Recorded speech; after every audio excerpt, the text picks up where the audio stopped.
দেশের ২৩তম রাষ্ট্রপতি নির্বাচনের ভোট গ্রহণকাল। সংসদ ভবনে দুপুর ২টা থেকে বিকেল ৫টা পর্যন্ত চলবে ভোট গ্রহণ।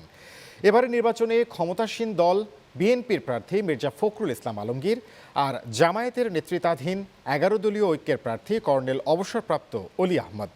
বিস্তারিত জানাচ্ছেন নামির আহমেদ। ৩৫ বছর পর রাষ্ট্রপতি পদে সরাসরি ভোট হতে যাচ্ছে এবার। ফ্যাসিস্ট সরকারের রাষ্ট্রপতি মোহাম্মদ শাহাবুদ্দিন পদত্যাগ করার পর এবার দেশের ২৩তম রাষ্ট্রপতি নির্বাচনের ভোট গ্রহণ অনুষ্ঠিত হতে যাচ্ছে।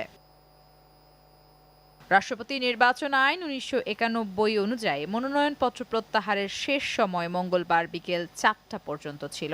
নির্ধারিত সময়ের মধ্যে কোনো প্রার্থী মনোনয়নপত্র প্রত্যাহার করেননি। ফলে নির্বাচনে বিএনপির প্রার্থী মির্জা ফখরুল ইসলাম আলমগীর এবং জামায়াতের নেতৃত্বাধীন ১১ দলীয় ঐক্যের প্রার্থী কর্নেল অবসরপ্রাপ্ত অলি আহমদ প্রতিদ্বন্দ্বিতা করবেন।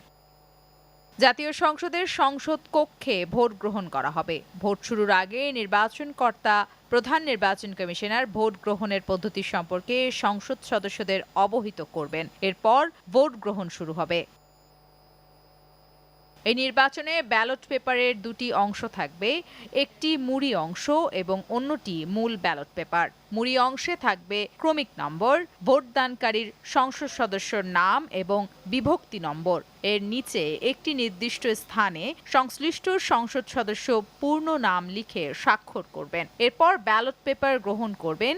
মূল ব্যালট পেপারের ডান পাশে প্রতিদ্বন্দ্বী প্রার্থীদের নাম বাংলা বর্ণমালার আদ্যক্ষর অনুযায়ী মুদ্রিত থাকবে। প্রার্থীদের নামের পাশে নির্ধারিত স্থানে সংসদ সদস্যরা পূর্ণ নাম লিখে স্বাক্ষর করে ভোট দেবেন।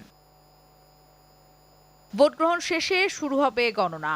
এরপরই ঘোষণা করা হবে নতুন রাষ্ট্রপতির নাম। নির্বাচন কমিশনের তথ্য অনুযায়ী মোট ভোটার ৩৪৯ জন। তবে সংসদে ক্ষমতাসীন বিএনপির সংসদ সদস্যর সংখ্যা বেশি, আর নিয়ম অনুযায়ী কেউ দলের বাহিরে গিয়ে ভোট দিতে পারবে না। সে হিসেবে বিএনপির প্রার্থী মির্জা ফখরুল ইসলাম আলমগীরই হতে যাচ্ছেন বঙ্গভবনের পরবর্তী বাসিন্দা। নামির আহমেদ, চ্যানেল 9, ঢাকা।